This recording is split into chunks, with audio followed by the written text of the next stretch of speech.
Fala galera do Coluna do Fla, Fabrício, aqui com vocês no quadro Opinião. Hoje nós vamos falar de números e eu vou tentar desmistificar essa ideia de que se consegue comprovar que um jogador é melhor que outro simplesmente analisando os números. É muito comum a gente ouvir aí nos bares da vida, a galera fala, compara os números de fulano, todos os números são melhores do que ciclano. Vamos lá. A avaliação por números é um processo muito fácil de se analisar um jogador. Você pega o número e diz, o número é melhor, ele passa melhor, mas isso não é verdade. Vamos considerar 3 critérios. O primeiro critério é o critério do passe.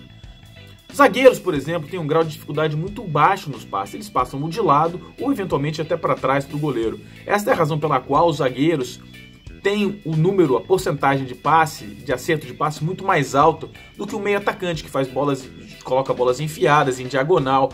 O grau de dificuldade é muito maior. Isso não quer dizer que o zagueiro passa melhor do que um atacante. Isso quer dizer simplesmente que o grau de dificuldade do passe do zagueiro é menor do que do atacante. Ou seja, passe é um critério muito subjetivo e ruim para determinar a qualidade do passe do jogador, se você considerar apenas as estatísticas.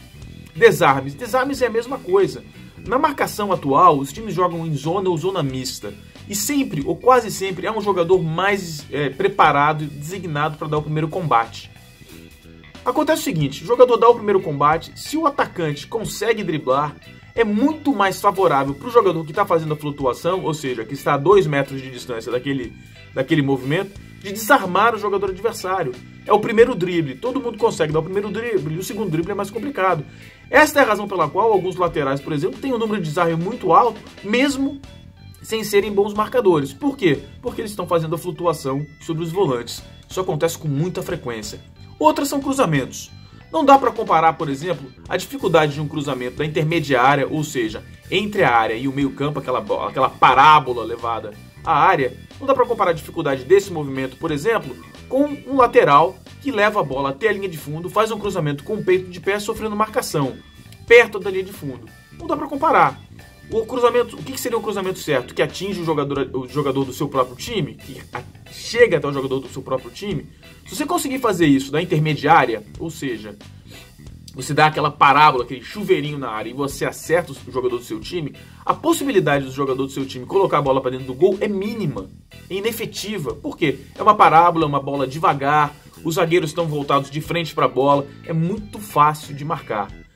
Por outro lado, se você pega um lateral mais ousado, que vai à linha de fundo, faz um cruzamento com um grau de dificuldade muito maior, próximo à linha de fundo, usando o peito de pé, fazendo uma curva na bola, tirando a bola do goleiro, se essa bola atinge o jogador do seu time, a chance de ser gol é muito maior. Você vai pegar os zagueiros de costa, o atacante de frente para o gol, a chance de efetividade é muito maior. Ou seja, a avaliação pura de números não determina a qualidade de um jogador. Você pode usar os números para combinar a sua opinião junto com uma observação mais técnica. É por isso que os centros de inteligência normalmente, quando são baseados exclusivamente em estatísticas, não apresentam resultados satisfatórios. Use o número com sabedoria, mas não use simplesmente o número para justificar um jogador ser melhor do que o outro. Grande abraço para vocês, até o próximo Opinião.